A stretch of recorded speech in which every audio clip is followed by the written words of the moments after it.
معصوم ہے. نبی کے معصوم ہونے کا معنی یہ نہیں ہے کہ نبی گناہ نہیں کرتا.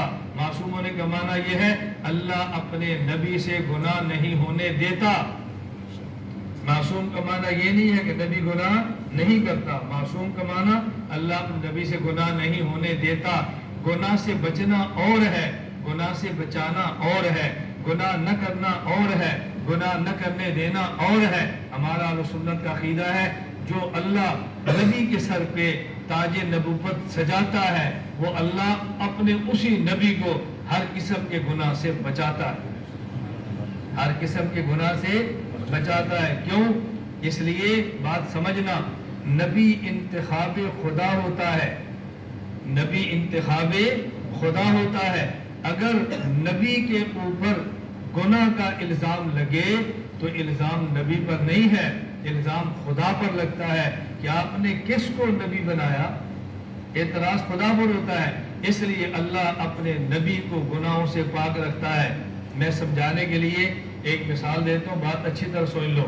رسول اکرم صلی اللہ علیہ وسلم کی 11 ازواج مطہرات میں سے تنہا زوجہ مطہرہ ام المومنین امی عائشہ رضی اللہ تعالی عنہا پر الزام لگا ہے.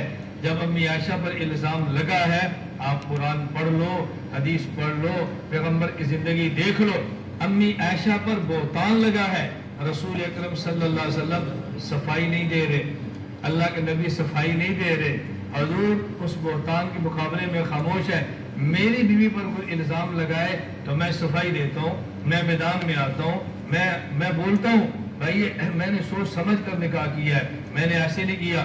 اللہ کے نبی کی بیوی پر اعتراض ہو رہا ہے، نبی خاموش ہے. وجہ اللہ کے نبی فرماتے ہیں ما تزوجت بشیء من نسائی ولا زوجت بشیء من بناتی الا بوحی جاء به جبرائیل. میں نے کسی کی بیٹی سے اپنا نکاح مرضی سے نہیں کیا، اللہ کے فیصلے سے کیا ہے. میں نے اپنی بیٹی کا نکاح کسی مرد سے کیا ہے، اپنی مرضی سے نہیں کیا، اللہ کے وحی سے کیا ہے. معلوم ہوا ہے عائشہ انتخاب مصطفیٰ نہیں ہے، عائشہ انتخاب خدا ہے. اگر عائشہ انتخاب مصطفیٰ ہوتی، حضرت عائشہ پہ الزام لگا، دفاع مصطفیٰ کرتے. عائشہ انتخاب خدا تھی، مصطفیٰ چپ ہے، خدا نے خود دفاع کیا. عائشہ کا نکاح میں نے دیا، محمد میں نے نکاح کرایا ہے. منافقین کو بتایا عائشہ مصطفیٰ کی پسند نہیں ہے، یہ خدا کی پسند ہے. عائشہ پر الزام لگے گا تو مصطفیٰ نہیں، میں خدا دفاع کروں گا، یہ میری پسند ہے. میں اس لیے بات کہہ رہا ہوں نبی انتخاب خدا ہوتا ہے، نبی انتخاب خدا ہوتا ہے. ان باتوں کو اچھی طرح سمجھیں. نبی نمائندہ خدا ہوتا ہے. دیکھیں میں آپ کا میزبان ہوں، میں مہمان ہوں، یہ میرے میزبان نیپال والے بیٹھے ہیں. اب بتاؤ اگر کوئی مجھے گالی دے، میں جواب میں گالی دوں گا؟ بولو نہیں، بولو نا. میں لڑوں گا؟ میں حوصلے سے بیٹھوں گا. اور یہ اوے زبان بند کر، آپ کو موقع سب چپ بیٹھے ہیں، تمہیں کیوں پریشانی ہے؟ آپ نے کہنا وہ ہمارا مہمان ہے، تم اس کی بےزتی نہیں ہماری بےزتی کر رہے ہو. اس کا گریبان نہیں ہے، میرا گریبان ہے. نبی نمائندہ خدا ہے.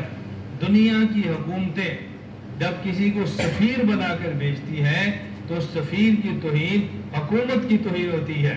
نبی اللہ کا سفیر ہوتا ہے، اس پیغمبر کی توہین پھر اللہ کی توہین ہوتی ہے. اس نبی پر جو اعتراض ہوتا ہے وہ اللہ کی ذات پر اعتراض ہوتا ہے. اچھی طرح سمجھ لیں. میں کیا کہہ رہا تھا؟ نبی معصوم ہے. وہ تو ذہن میں ہے بات کہ نہیں؟ نبی بولو، نبی معصوم کا معنی کیا ہے؟ نبی گناہ کرتا نہیں یا اللہ نبی سے گناہ ہونے دیتا نہیں. میں بھی دلائل نہیں دے رہا. عصمت انبیاء پر میرا کم از کم 6 گھنٹے کا سبق موجود ہے، فائل موجود ہے. آنا میڈیا کھول کے دیکھیں. میں جو بات کہتا ہوں میں دلائل سے کہتا ہوں، جذبات کی رو میں نہیں بہتا، دلائل سے بات کرتا ہوں. آپ ایک آیت وَكَذَلِكَ لِنَصْرِفَ عَنْهُ السُّوءَ.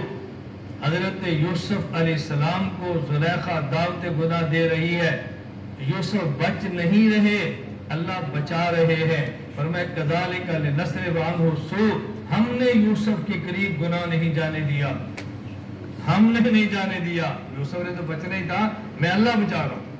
میں اس کی بات سمجھا رہا تھا. نبی معصوم ہے،